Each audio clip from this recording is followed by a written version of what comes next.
نحمده ونصلي على رسوله الكريم اما بعد فاعوذ بالله من الشيطان الرجيم بسم الله الرحمن الرحيم وعن ابي سلمة بن عبد الرحمن رضي الله تعالى عنه ان عائشة رضي الله تعالى عنها لما توفي سعد بن وقاص قالت ادخلوا به المسجد حتى اصلي عليه فانكر ذلك عليها فقالت والله لقد صلى رسول الله صلی اللہ علیہ وسلم على ابن بیضاء فی المسجد سہیل واخیہ صدق اللہ العلی العظیم۔ حضرت ابی سلمہ ابن عبد الرحمن رضی اللہ تعالیٰ کہتے ہیں کہ جب حضرت سعد ابن وقاص رضی اللہ تعالیٰ کا انتقال ہوا اور ان کا جنازہ ان کے مکان سے بقیع میں دفن کے لیے لایا گیا تو حضرت عائشہ صدیقہ رضی اللہ تعالیٰ عنہا نے فرمایا کہ ان کا جنازہ مسجد میں لاؤ تاکہ میں بھی نماز پڑھ سکوں۔ لوگوں نے اس سے انکار کیا کہ مسجد میں جنازے کی نماز کیسے پڑھی جا سکتی ہے۔ حضرت عائشہ رضی اللہ تعالی عنہا نے فرمایا کہ خدا کی قسم رسول اللہ صلی اللہ علیہ وسلم نے بیضاء کے دونوں لڑکوں سہیل اور ان کے بھائی کی نماز جنازہ مسجد میں پڑھی ہے۔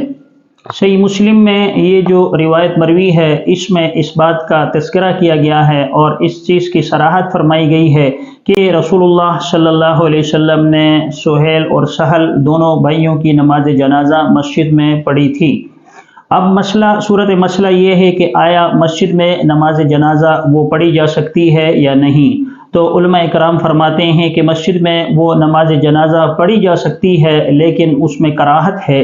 اور ایک حدیث جو سنن نبی داؤد میں مروی ہے رسول اللہ صلی اللہ علیہ وسلم سے کہ مسجد میں نماز جنازہ تو ہو جائے گی لیکن اس کا ثواب مرتب نہیں ہوگا، یعنی پڑھنے والے کو اس کا ثواب اور اجر نہیں دیا جاتا۔ اسی لیے فقہاء کرام فرماتے ہیں کہ اگر ایسی مسجد ہو کہ جہاں پر جنازے کی جگہ نہ ہو، یعنی وہاں اس کے آس پاس کوئی ایسی جگہ نہ ہو جہاں پہ میت کی نماز جنازہ پڑھی جا سکتی ہو تو اس صورت میں نماز جنازہ مسجد میں پڑھی جا سکتی ہے، لیکن کوشش اس بات کی کریں کہ جنازہ جو ہے وہ مسجد سے باہر اس کے لیے کوئی انتظام کر لیا جائے یا ایسی جگہ جنازہ پڑھی جائے جو مسجد کے حصے سے باہر ہو تاکہ میت کو جو اس کا ثواب ہے اور اس کا اجر ہے وہ پہنچ سکے۔ اسی طرح جو لوگ جنازہ پڑھنے آئے ہیں ان کو بھی اس کا برابر ثواب ملے، کیونکہ جو مسجدیں ہیں وہ صرف فرض نمازوں کے لیے بنائی گئی ہیں، نماز جنازہ کے لیے یا اسی طرح سنن کے لیے نہیں بنائی جاتی، نہ نوافل کے لیے بنائی جاتی ہیں،